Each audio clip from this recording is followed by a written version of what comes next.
Elisabeth Mikunda. On va intervenir à tour de rôle. Bon, déjà, tout d'abord, je vais commencer par m'excuser, parce que nous ne sommes pas des conférenciers, on est plus des techniciens. Voilà, on va réaliser cette conférence pour vous faire passer un message, pour vous expliquer notre travail avec nos mots, nos expressions. Donc n'hésitez pas à intervenir, c'est un échange. Hein, voilà. Donc on va commencer par parler de l'organisation de l'antipollution au niveau national. Il faut savoir que le fait déclencheur, un des faits déclencheurs, c'est la catastrophe de la Moco-Cadiz en 1978. Ah pardon, oui, pardon. Voilà, c'est parti. Donc la catastrophe de la Moco-Cadiz en 1978, qui a demandé à la France, qui a fait réfléchir à la France de trouver des parades et d'avoir des moyens prépositionnés pour justement parer à des pollutions. Alors les pollutions, je vous le dis tout de suite, c'est pas que la Moco-Cadiz. Je reviendrai après dessus. On a plus de 200 interventions par an. Ça va du yacht jusqu'à, on va vous en parler tout à l'heure, à 2 bateaux qui se percutent et qui provoquent une pollution conséquente. Voilà, on a différents on va dire, niveaux de pollution. Voilà. Donc voilà, 1978, naufrage de la Moco-Cadiz, création du CEPOL. Le CEPOL, c'est la cellule d'expertise pour la lutte anti-pollution au niveau national. Voilà, ce sont des experts, des docteurs qui travaillent, qui réfléchissent à toutes les parades vis-à-vis des catastrophes qui peuvent arriver, mais aussi qui se préparent aux catastrophes du futur. Voilà, donc ça a été créé juste après la catastrophe de la Moco-Cadiz. Ils sont bien aidés aussi par le CEDRE, qui a été créé aussi à cette époque, c'est le centre de recherche et d'expertise et de documentation, voilà, qui travaille aussi sur l'antipollution. C'est carrément un laboratoire qui se trouve dans le port marchand de Brest. Et eux travaillent plus sur l'avant, sur l'après, ils travaillent sur les pollutions que l'on a, on peut les interroger, mais ils se préparent à travailler sur les futures pollutions. On en parlera également. Donc comment on est organisé au niveau métropolitain? On a une cellule identique à celle de Toulon, à Cherbourg, qui va surveiller, on va dire, la partie Manche, mer du Nord.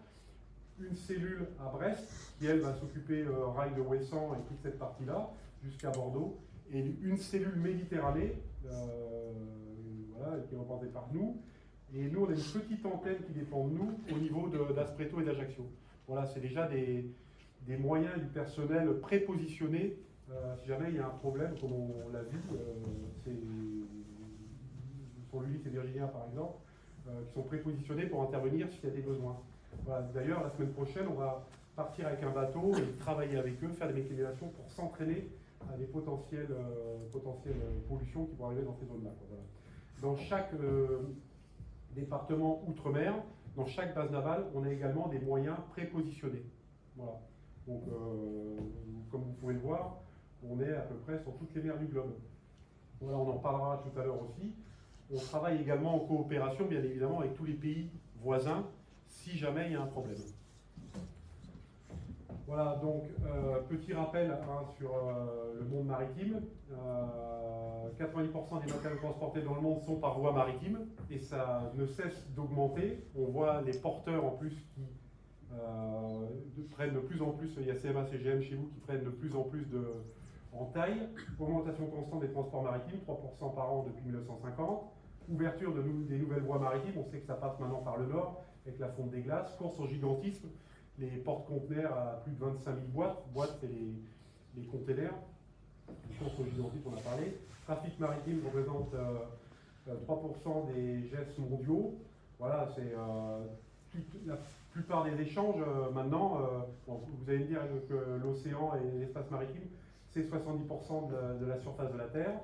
Mais voilà, la plupart des échanges se passent par la voie maritime, quoi. Et rappelez-vous aussi que la France, c'est le deuxième pays qui a la plus grosse zone maritime avec les États-Unis en premier, quoi. Donc c'est vraiment une zone vraiment très très importante. Voilà. Et il faut savoir aussi que les objectifs de l'ONI, c'est réduire les émissions de carbone dans les années à venir. Donc là, on en parlera tout à l'heure avec les nouveaux moyens, nouveaux modes de propulsion et donc les nouveaux risques de pollution pour nous. Voilà, donc ça c'est notre zone, on revient à un niveau local, c'est notre zone en noir, notre zone d'intervention. C'est là, dans cette zone-là, que l'on surveille constamment, avec les sémaphores, avec des vols d'avion, avec le rapport des bateaux qui naviguent dans le coin. S'il y a une pollution, parce qu'une pollution, ça peut être un bateau en perdition, mais ça peut être également un bateau qui dégaze et qui relâche une pollution après avoir nettoyé ses soutes. Donc constamment, on a des vols qui surveillent ça, les sémaphores, les bateaux qui nous renseignent, et on est paré, prêt à intervenir si on doit le faire.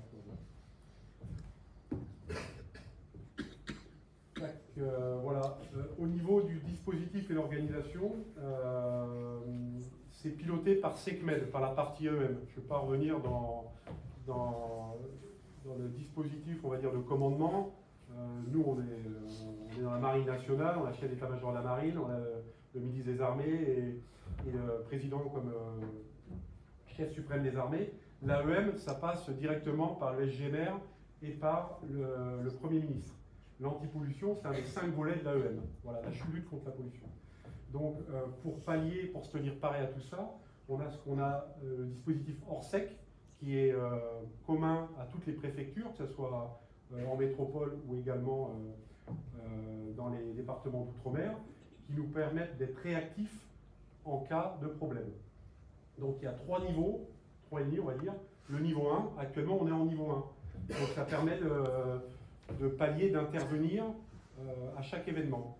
Il n'y a pas de cellule de commandement qui est... il y a une cellule de commandement en veille constamment qui est en place, à la Prémar de Toulon, mais il n'y a pas d'experts ou de personnel dédié à un problème. Voilà, c'est une veille, on va dire une veille, avec des gens H24 qui surveillent l'ensemble des événements qui se passent en Méditerranée. Voilà.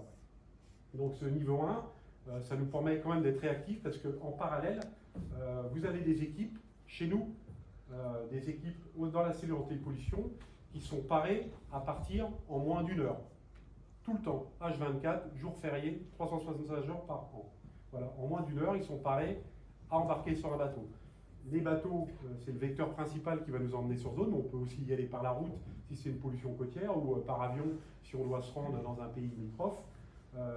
Les bateaux qui nous servent dans la majorité du temps, eux sont d'alerte à 3 heures. Ça veut dire que constamment de Toulon, il y a un bateau en moins de 3 heures qui peut appareiller avec des moyens dédiés pour intervenir sur une pollution, voilà, ou sur un problème. Le niveau 2, là, on commence à faire revenir du renfort au niveau de la préfecture maritime avec des experts. On prend contact avec le CEPOL, qui est, on va dire, la cellule de réflexion au niveau de la pollution, de la lutte anti-pollution. Ça commence un petit peu à gonfler. Niveau 2 renforcé, on réunit EGC et EGI, c'est deux cellules d'expertise qui nous permettent, avec du recul, de nous conseiller, de nous indiquer, de collecter des informations et de nous aider à nous tenir parés pour lutter contre le problème. Et niveau 3, là c'est le plan ORSEC maximal, là c'est un événement maritime exceptionnel. Niveau 3, il a été déclenché quand il y a eu la tempête en Corse, il y a 2 ans. Il a été déclenché également quand il y a eu le Rhodanus et l'Ulysse et Virginia, je vous en reparlerai tout à l'heure. Voilà, c'est quand c'est des catastrophes conséquentes. Là, c'est une réelle structure qui se met en place à la préfecture maritime, avec, ça peut déjà partir au niveau du niveau 2, avec des équipes projetables par hélicoptère pour pouvoir analyser, voir ce qui se passe, qu'on appelle les EI, les équipes d'évaluation et d'intervention, qui font une photographie, du moins une photographie dans le sens, pas dans le sens propre du terme, un rapport pour prévenir la préfecture maritime de ce qui se passe et pouvoir s'organiser pour lutter contre la pollution. Voilà, donc ces trois niveaux sont très importants, 3,5 parce qu'il y a le niveau 2 renforcé, et sachant bien comprendre qu'on est en niveau 1 constamment, c'est-à-dire que comme je vous le dis, en 3 heures, en 1 heure, la cellule antipole peut projeter du personnel, et en 3 heures, un bateau peut appareiller avec du matériel. Alors, c'est pas toujours médiatisé, mais c'est assez régulier, quoi. Encore la semaine dernière, la cellule a été projetée avec un vecteur maritime, je vous en parlerai tout à l'heure, sur un feu de yacht. Donc, on va dire il y a deux gros domaines, du moins un très gros domaine au niveau moyen et un domaine un petit peu plus petit, mais on doit en parler quand même. Il y a les pollutions hauturières et côtières, on va dire que c'est en dehors du port de Toulon. Donc c'est là, comme je vous dis, c'est sous le commandement du Prémar qui nous dit, comme ça nous est arrivé la semaine dernière, feu du Haute, risque de pollution, rendez-vous sur la zone, voilà, et intervenez, prenez les moyens qui font adéquats. J'en parle un petit peu quand même parce que le port militaire de Toulon, c'est le premier port militaire d'Europe avec quasiment 60 à 70% de la flotte militaire française. Donc avec une zone Célézo, la partie Lazaret qui se trouve au sud de la rade qui permet de ravitailler les bateaux en carburant. Donc ça nécessite une prévention, une mise en place de moyens de prévention pour éviter le risque de pollution au niveau portuaire.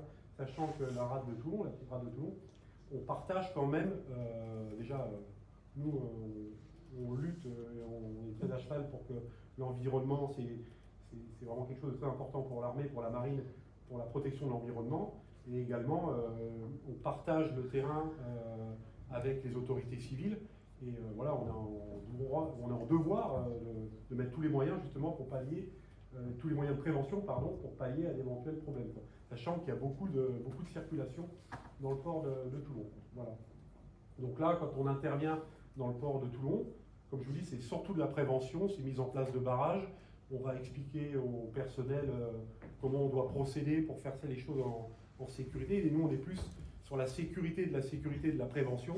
On prend vraiment un pied de pilote, comme on dit, de manière à être sûr que le risque est bien calculé, bien pris en compte, et que voilà, il n'y ait pas de problème de pollution. Voilà. Là, on parle au niveau portuaire surtout de pollution d'hydrocarbures. Voilà. Je vous en parlerai un petit peu dans la suite de la conférence. La pollution, c'est pas forcément le gasoil, c'est pas forcément la marée noire. La pollution, il y a du macro-déchet, un yacht qui vient se cracher sur une côte, qui vient s'échouer sur une côte, ça devient une pollution. On le voit chez nos amis bretons et nos amis cherbourgeois. Là récemment, là, ils se sont retrouvés avec des espèces de flocons qui sont échappés de containers qui sont éparpillés sur les plages. Voilà, il y a différents types de pollution. Voilà. Là, typiquement, je vous en parlais tout à l'heure, en haut à gauche, là, c'est l'intervention de mardi dernier. Donc, pour vous illustrer ce que je vous disais tout à l'heure, mardi dernier, appel du CPF, du COM, voilà, vous allez à Paris d'ici peu pour un yacht en feu au large entre Corse Corse et continent. Donc, on est parti. C'est le premier maître qui était chef de mission. On est parti sur le Jason, le pionnier, pardon, un des deux bateaux, j'expliquerai les différents bateaux que l'on a, pour toute la partie, on va dire, sauvetage avait été effectuée pour le personnel qui était à bord et tout ça. Là, on était plus dans la partie risque de pollution derrière. Il y avait plus de 3,5 tonnes de gasoil sur ce yacht. Voilà, puis des macro-déchets, plein de choses, des bouts de plastique. Voilà, donc on a envoyé le bateau et la cellule avec du matériel. Ils sont arrivés sur place. Le bateau, entre-temps, a coulé parce qu'il était à plus de 10 heures, on va dire, de navigation. Il a coulé. Bon, il y avait quelques irisations qui ont été traitées et quelques macro-déchets ramassés, rien de bien méchant. Vu qu'il a coulé au fond, les renseignements qu'on prend après avec le CEPOL et le CEDRE, c'est que le risque de pollution, déjà, une partie a brûlé et l'autre risque est dilué dans la colonne d'eau. On en reparlera tout à l'heure. Voilà. Donc le dispositif Orsec, comme je vous dis, l'organisation Orsec, c'est pas que la pollution, je dois vous en parler aussi. Il y a la partie sauvetage en mer qui a été déclenchée pour le yacht, là, pour aider le personnel à être évacué. L'assistance d'un navire en difficulté, c'est la MED. Typiquement, c'est arrivé il y a quelques semaines avec... c'est arrivé il y a quelques semaines avec un bateau, je sais pas si vous avez entendu parler, qui a pris feu à Port-la-Nouvelle, dans le port de Port-la-Nouvelle. Donc, nous, on a été conseillés, mais c'est du domaine du préfet de région. Quand c'est dans le port, nous, notre domaine, comme je vous disais tout à l'heure, comme je vous montrais tout à l'heure sur la carte, ça va de la partie sud, là, de Sud-Corse et de Sardaigne, là, de l'Espagne à l'Italie. Et au niveau de nos côtes, on s'arrête au sable mouillé. C'est l'expression législative qui délimite notre zone d'intervention. Voilà, mais au-delà de cette partie-là, c'est-à-dire dans les ports, dans certaines hanches, je ne vais pas vous rappeler la réglementation pour ça, mais c'est sous la responsabilité du préfet de région, mais dans ces cas-là, on travaille bien évidemment tous ensemble pour trouver des solutions. Et voilà.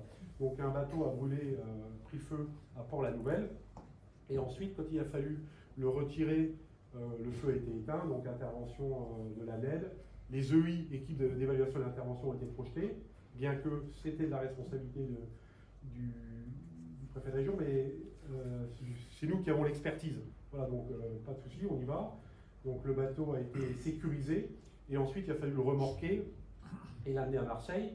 Et on a à nouveau été interrogé, parce qu'à la sortie du port de Marseille, la remorque a cassé. Là, ça revient dans notre gamelle, avec un risque dans la gamelle de la préfecture maritime, avec un risque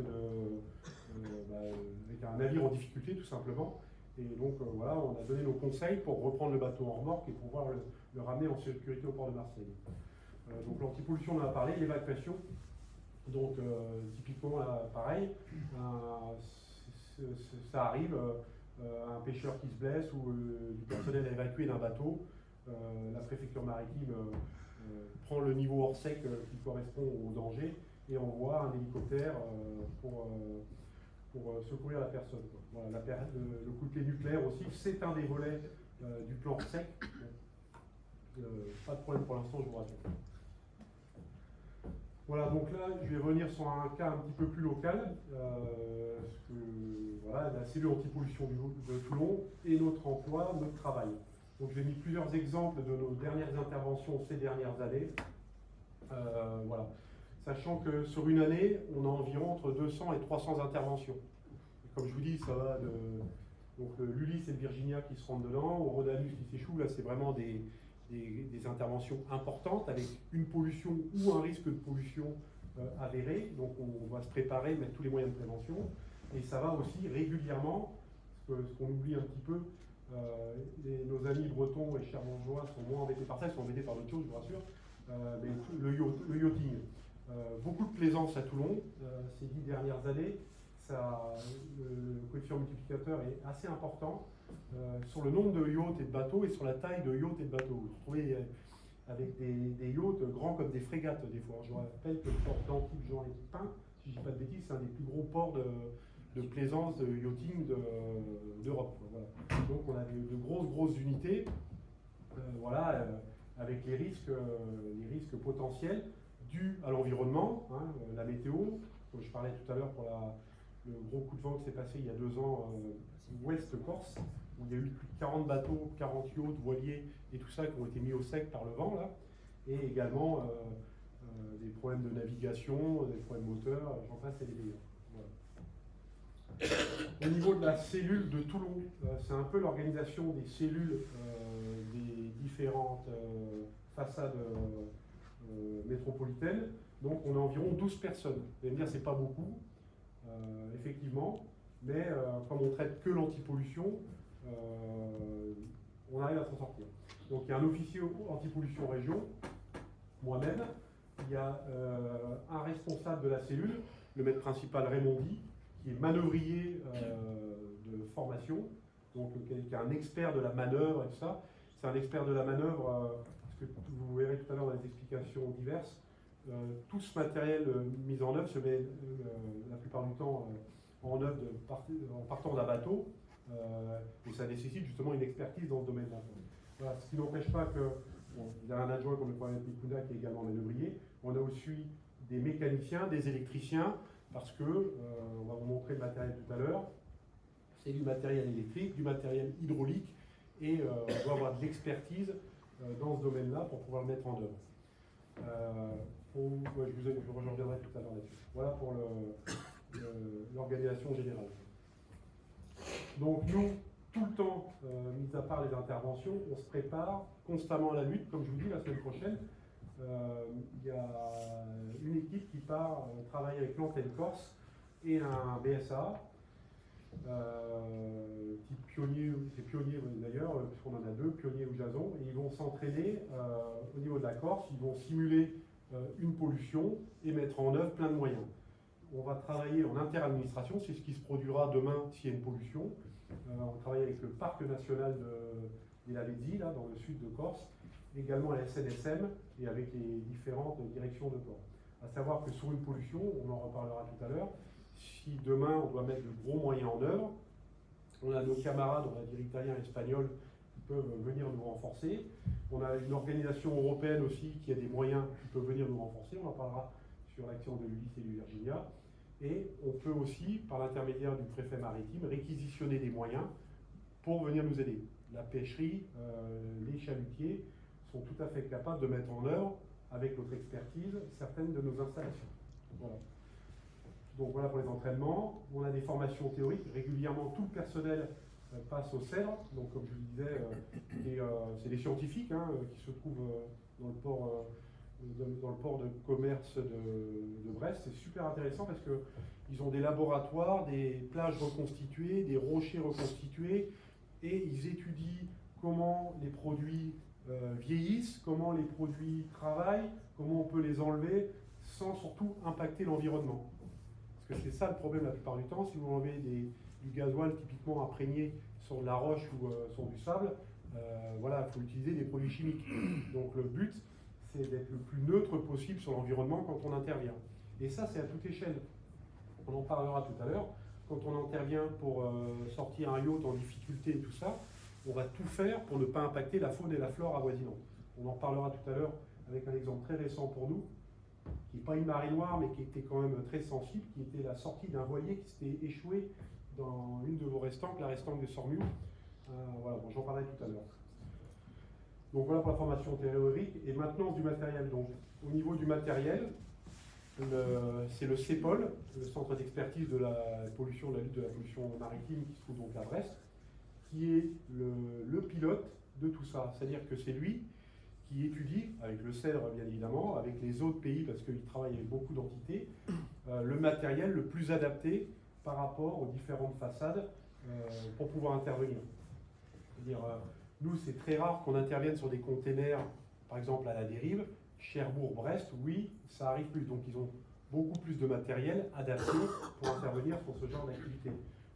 Nous, les problèmes qu'on peut rencontrer avec la plaisance, on est plus impacté. Donc, nous, on a plus de matériel adapté, souvent des petits écrémeurs, des petits dispositifs de pompage, pour pouvoir pallier à ces problèmes. Si vous voulez, le CEDRE, c'est vraiment le référent, voilà, qui adapte, en nous écoutant bien évidemment, en venant nous parler, en échangeant avec nous, qui adapte les moyens mis à disposition dans chaque cellule, y compris outre-mer, pour être paré à toutes ces éventualités. Voilà. On a une grosse partie aussi d'entretien et de maintenance du matériel. Vous allez voir, on a beaucoup de matériel, du matériel onéreux, sensible, qui nécessite de l'expertise, et c'est pour ça qu'on a un panel d'électriciens et de mécaniciens et d'experts des fois qu'on peut consulter on appelle ça par téléphone pour pouvoir intervenir sur notre matériel pour qu'il fonctionne parfaitement. Voilà. Au niveau des moyens nautiques, donc je vous ai dit, on peut être projeté par différents vecteurs, mais notre meilleur moyen d'intervention reste le bateau. On a 2 bâtiments à Toulon, qui sont des bâtiments de soutien et d'assistance affrétés. Vous devez voir venir de temps en temps devant Marseille. Ils sont le Pionnier et le Jason. C'est des bateaux civils affrétés par la marine, loués par la marine. C'est la société Seaall, voilà, et Abeille. Ouais, Seaall pour le Pionnier et Abeille pour le Jason. Et Abeille pour la baie Méditerranée, dont on va parler tout à l'heure.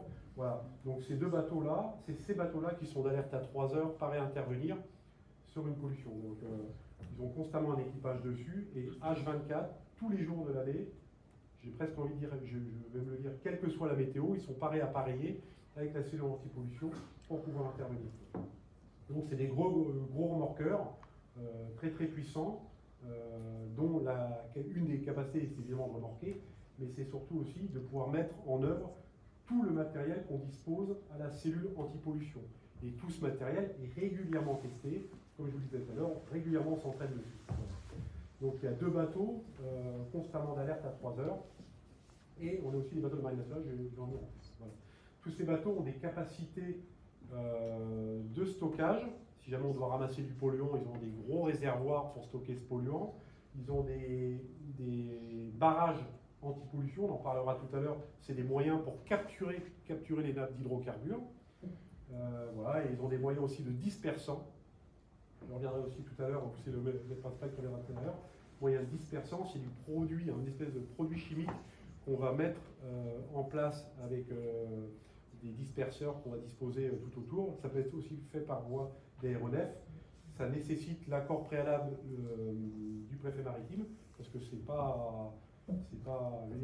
comme un produit chimique qu'on dépose, même s'il est le plus neutre possible sur l'environnement. C'est un produit qui permet aux molécules d'hydrocarbures de s'éparpiller, de se dissoudre dans la colonne d'eau. Voilà. Voilà pour ces deux gros vecteurs. C'est notre système d'armes, si vous voulez. C'est notre système d'être projeté rapidement dans la zone que je vous ai décrite tout à l'heure.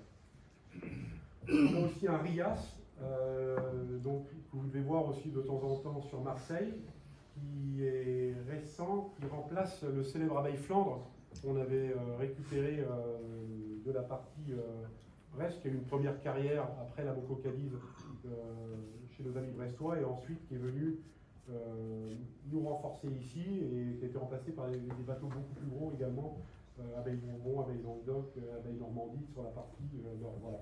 Donc très gros bateau, lui il est plus dans l'ANED, dans l'assistance, dans le remorquage, dans le secours à la personne également. On peut l'employer aussi pour l'antipollution. Typiquement le bateau qui a eu un problème au niveau de Port-la-Nouvelle, c'est lui qui a été employé.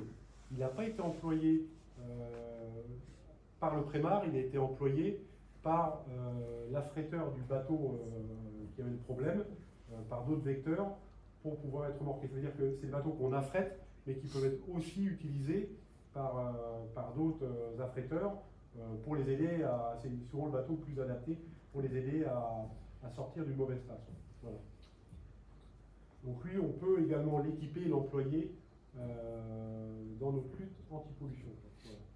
C'est un bateau, celui-là, régulièrement, qui se prépositionne à divers endroits en fonction surtout des risques météo. Quand on a des gros coups de vent d'ouest, il peut être positionné côté Bonifacio, Santa Manza, côté Saint-Florent pour la Corse, côté Villefranche, partie métropolitaine, ou dans les Ilières. Voilà, il y a des points de prépositionnement et il surveille le Tracom, paraît intervenir si jamais il y a un problème. Il y a exactement la même organisation au niveau de Brest, hein, avec c'est l'abeille Bourbon, hein, qui est à Brest, qui se prépositionne à Ouessant, là, comme avant l'abeille Flandre, paraît intervenir s'il y a un problème.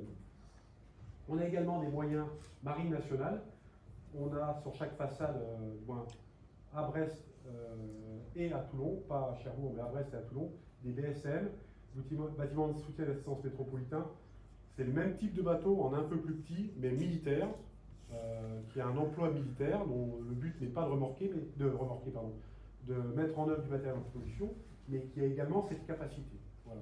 On les entraîne aussi régulièrement, on s'entraîne avec eux régulièrement pour travailler, et aussi eux, c'est le deuxième rideau, si vous voulez. On enverra en premier rideau un des BSA tout à l'heure avec notre équipe Antipol, et s'il a besoin de renfort, celui-là est toujours un BSAM d'alerte à 6 heures, capable aussi d'embarquer une deuxième partie de notre cellule pour intervenir et renforcer le premier bateau. Voilà.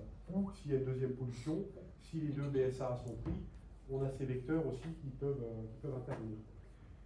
Sur ces bateaux, ils ont également du matériel anti-pollution propre à eux, disposé comme le barrage que vous pouvez voir et qui est déployé. Voilà. On en reparlera tout à l'heure, et ce que je vous disais, ce type de barrage permet d'emprisonner les nappes d'hydrocarbures, sachant que l'hydrocarbure, le gasoil ou quel que soit l'hydrocarbure, va rester en surface de l'eau dans un premier temps. C'est à ce moment-là où on intervient. On en parlera tout à l'heure aussi. Le gasoil, une fois qu'il s'est échappé, qu'il est en mer, il va évoluer. C'est pour ça qu'on travaille tout de suite avec le CEPOL et le CEDRE, par l'intermédiaire de la Prémar, pour savoir quels sont le meilleur dispositif pour l'emprisonner, pour le capter. Un mazout ou un gasoil qui a 3 jours, 5 jours, voilà, il a tendance à se coaguler, à faire des boulettes, ce qu'on peut retrouver des fois sur les plages.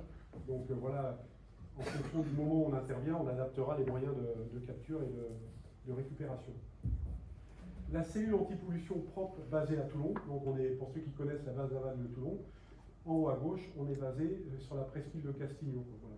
Dès qu'on a un déclenchement, le BSA appareil ou le BSAM vient se mettre à quai et nous on a tout un dispositif avec la grue du bateau pour charger notre matériel. On a énormément de matériel, le maître principal reviendra dessus en vous expliquant un petit peu plus, des écrémeurs, des cuves et des contenants, s'il y a du macro-déchet ou même des galettes de gasoil pour les contenir, des contenants étanches, plusieurs types de barrages. On a cette embarcation qui peut sembler être une embarcation à travailler dans les ports pour ramasser les macro-déchets, mais pas que. C'est un réflexe, justement, on en parlera tout à l'heure, de l'accident de l'Ulysse et du Virginia. On a une capacité de l'équiper de filtres, et c'est un excellent récupérateur d'hydrocarbures également.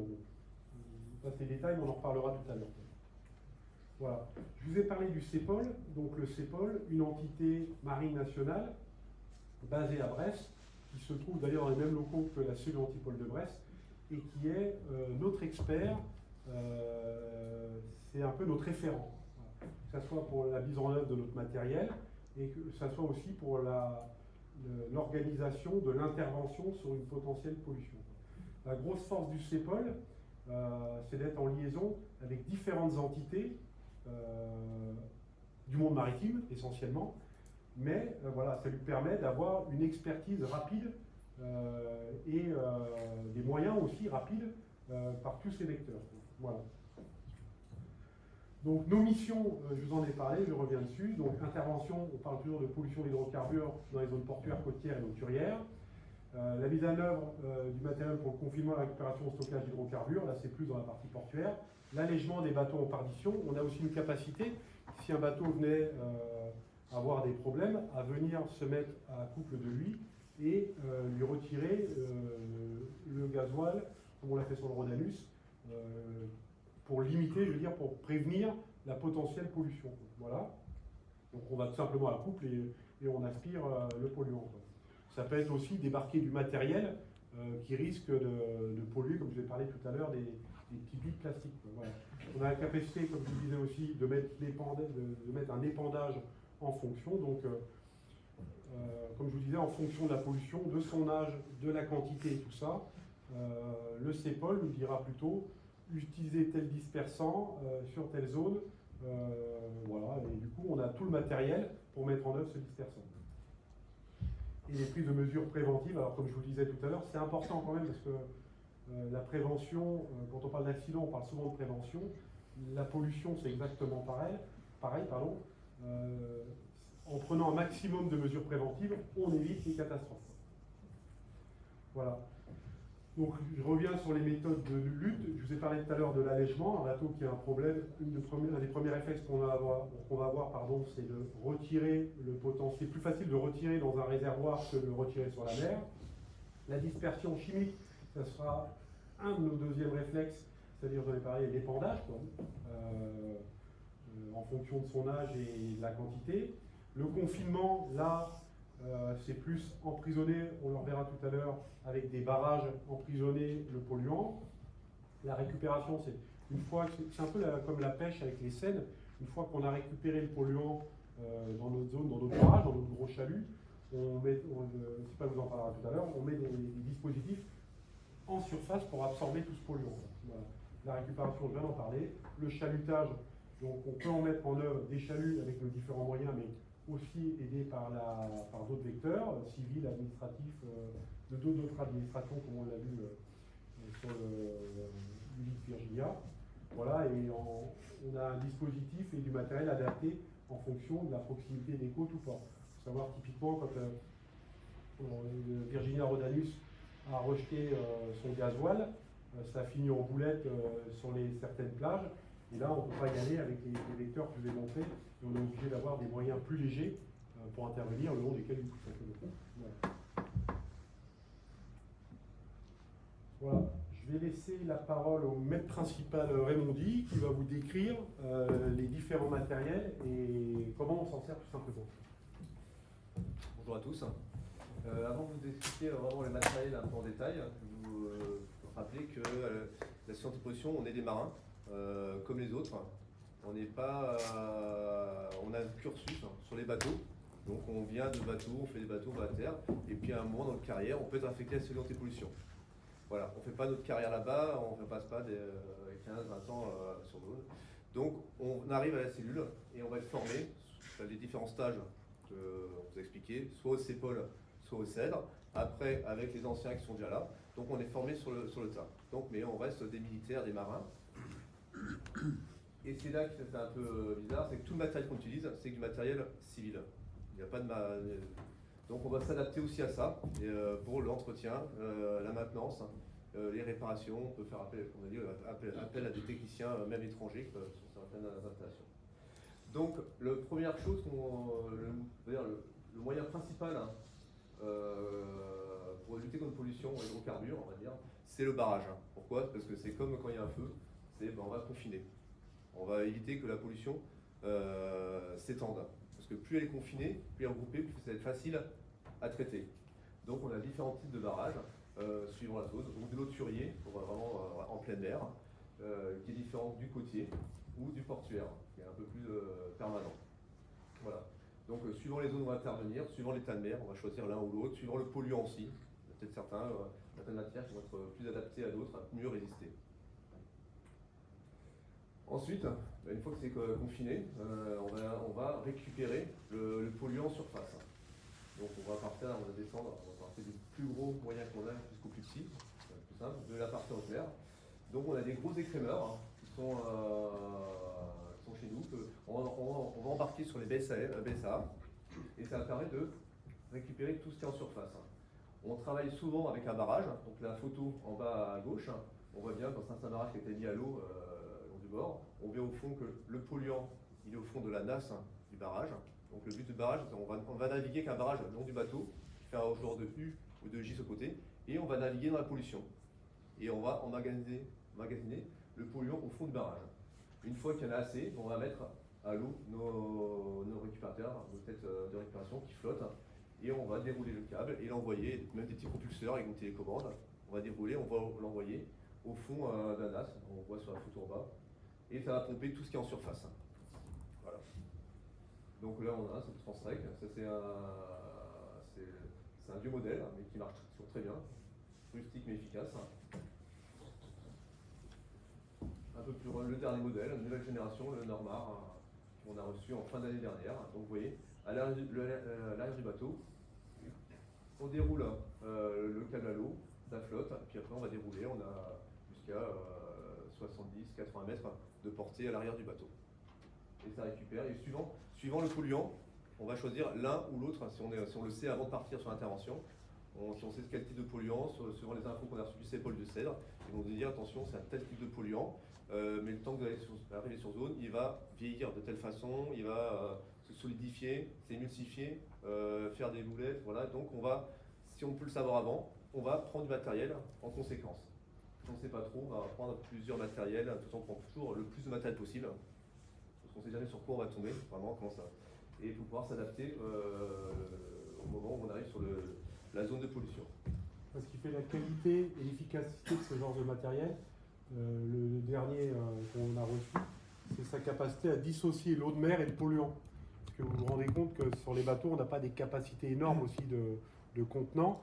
Donc plus le polluant récupéré est pur, et qu'on récupère moins d'eau de mer possible, plus on est efficace, quoi. Parce que si jamais on récupère trop d'eau de mer, on va remplir rapidement nos réservoirs, devoir retourner à quai pour vidanger ces réservoirs et repartir. Voilà, donc c'est ce qui fait la qualité de ces différents appareils. Suivant ça, pour l'état de mer, parce que s'il y a plus de mer, il y a plus d'eau qui va rentrer à l'intérieur, et on va prendre plus d'eau que de combustible. Après, il y a les soupes du bateau. Alors, les deux BSA, ils ont chacun une soupe de 1000 m3. 1000 m3, bon, ça peut paraître énorme, mais des fois, quand on voit les contenances des bateaux qui sont en mer,